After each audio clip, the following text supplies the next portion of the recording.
reaction.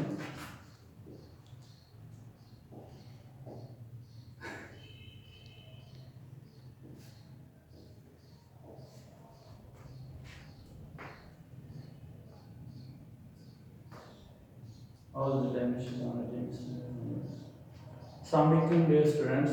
I'm Muhammad Ashraf. I'm here to explain chapter enzyme, chapter 8 botany, plant physiology का एक portion है जिसमें हम एंजाइम के बारे में स्टडी करेंगे।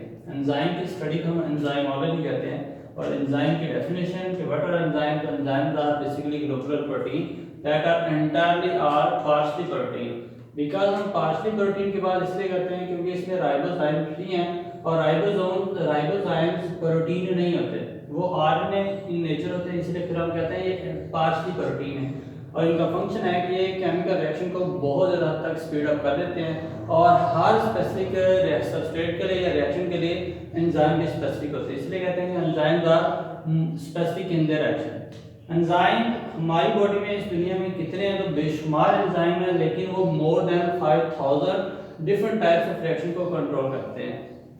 इसके बाद इसकी डिस्कवरी से रिलेटेड है कि डिस्कवरी किसने इसको डिस्कवर किया, तो सबसे पहले जो टर्म एंजाइम है वो साइंटिस्ट है डब्ल्यूएफ कोहनी, जिसे हम कहते हैं विल्हेल्म फ्रेडरिक कोहनी। इसने 1878 में फर्मेंटेशन प्रोसेस को ऑब्जर्व किया था और उस दौरान उसने ये वर्ड यूज किया एंजाइम का। उसने ये वर्ड क्यों यूज किया, क्योंकि वो फर्मेंटेशन को स्टडी कर रहा था, ऑब्जर्व कर रहा था। उसने देखा कि जब शुगर के एक्सट्रैक्ट को हम यूज करते हैं, उसके इसके साथ मिलाते हैं यीस्ट एक्सट्रैक्ट के साथ, तो उस वक्त शुगर कन्वर्ट हो जाती है ग्लूकोज और फ्रक्टोज में, और इसके लिए वहां पे जो केमिकल सब्सटेंस है उसका नाम है जाइमेज। तो हम इसलिए कहते हैं कि साइंटिस्ट ने जो वर्ड यूज किया एंजाइम, एंजाइम ग्रीक वर्ड है जिसका एन और जाइम से निकला है। इनका मतलब है इन और जाइम का मतलब है यीस्ट।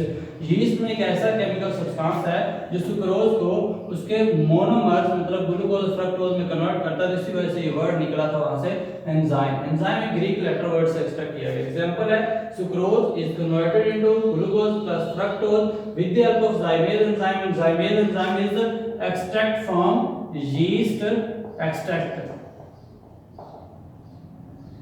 Yeast extract. तो इसीलिए फिर इसको हमने एंजाइम का नाम दिया। इसकी सिग्निफिकेंस है कि एंजाइम हमारे लिए क्यों जरूरी है। तो एंजाइम क्योंकि बायोलॉजिकल कैटलिस्ट है और इनका काम है रिएक्शन को तेज करना। अगर एंजाइम नहीं होंगे तो रिएक्शन बहुत स्लो हो जाएंगे और जिंदगी जो है मुमकिन नहीं होगी, बरकरार नहीं होगी। इसलिए हम कहते हैं कि enzymes are highly biological active substances that control the chemical reaction in human body. So हम कह सकते हैं कि enzymes are vital for biochemical reaction। जानदारों में जितने भी केमिकल रिएक्शन है तमाम के लिए एंजाइम रहते हैं। आगे इसकी नेचर है, तो नेचर में हम सबसे पहले स्टडी करते हैं फिजिकल प्रॉपर्टीज ऑफ एंजाइम। इसमें एंजाइम की फर्स्ट फिजिकल प्रॉपर्टी है कि एंजाइम्स आर मैक्रोमोलेक्यूल, उसके बाद है enzymes are colloidal in nature, उसके बाद है रीयूजेबल, एंजाइम को बार-बार बॉडी में यूज किया जा सकता है। उसके बाद इसका रेट ऑफ रिएक्शन आप कह रहे हैं या टर्नओवर कह रहे हैं। उसके बाद मेंटेन इक्विलिब्रियम को मेंटेन करता है फॉरवर्ड और रिवर्स। उसके बाद एंजाइम की स्पेसिफिसिटी है, enzymes are specific in their action. उसके बाद इसकी denaturation of enzyme.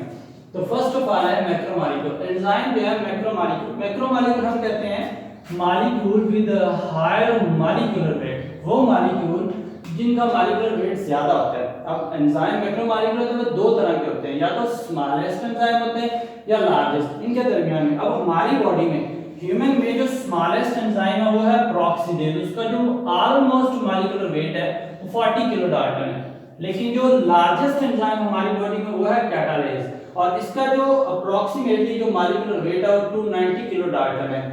40 kilo Dalton को आप सिंपली 40 डाल्टन भी लिख सकते हैं और इसको डाल्टन भी लिख सकते हैं, इस तरह से इसको लिखा जा सकता है।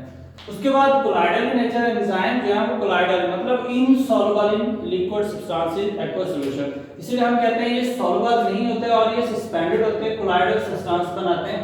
तो ये जितने भी एंजाइम होते हैं सारे इनसॉल्युबल होंगे और वो माइसेलिस बनाएंगे। माइसेलिस फाइबर्स को कहते हैं जो कि लार्ज सरफेस से प्रोवाइड करते हैं ताकि मैक्सिमम रिएक्शन हो सके।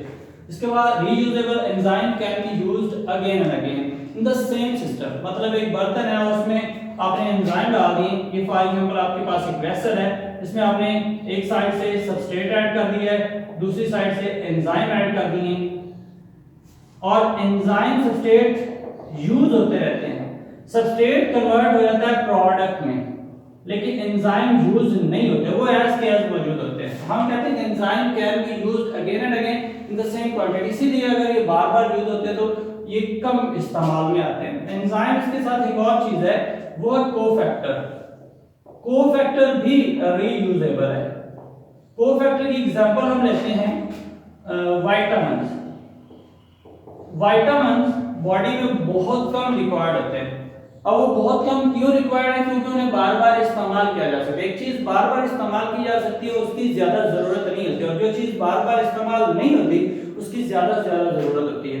इसीलिए फिर हम बार बार लेते हैं बाहर से। तो एंजाइम बाहर से नहीं आते, बॉडी में बार बार यूज होते रहते हैं, इसीलिए इनकी जरूरत नहीं ज्यादा पड़ती। So are active substances all the time हमारी बॉडी में मौजूद होते हैं, काम करते रहते हैं, थोड़ी बहुत मिकदार में चाहिए रहते हैं। सबस्ट्रेट को प्रोडक्ट में रिएक्टेंट है, रिएक्टेंट को सबस्ट्रेट भी कहते हैं। सबस्ट्रेट वो चीज है जिसके ऊपर एंजाइम काम करता है, उसको प्रोडक्ट में कन्वर्ट करता है और यहां तक उसका रिएक्शन कंप्लीट होता है। उसके बाद टर्नओवर के सबस्ट्रेट को प्रोडक्ट में एक एंजाइम कितने टाइम में कन्वर्ट करता है उसे हम कहते हैं turnover. Number of moles of substrate, substrate की मिकदार प्रोडक्ट में कन्वर्ट होती है एक मोल एंजाइम की मदद से पर यूनिट, इसे हम नाम देते हैं टर्नओवर।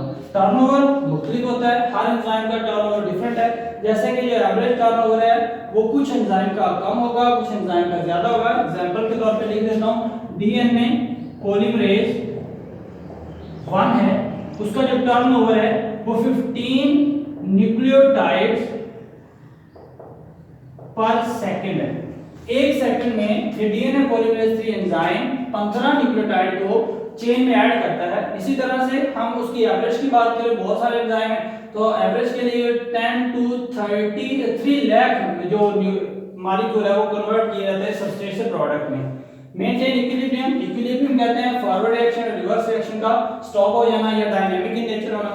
तो मेंटेन इक्विलिब्रियम, जितने भी एंजाइम है वो सारे बायोलॉजिकल कैटलिस्ट हैं और कैटलिस्ट का काम ही यही होता है तो इक्विलिब्रियम को मेंटेन करता है। वो फॉरवर्ड एक्शन पहले स्पीड अप होगा, बाद में स्लो डाउन हो जाएगा और फिर दोनों में इक्विलिब्रियम मेंटेन हो जाएगा।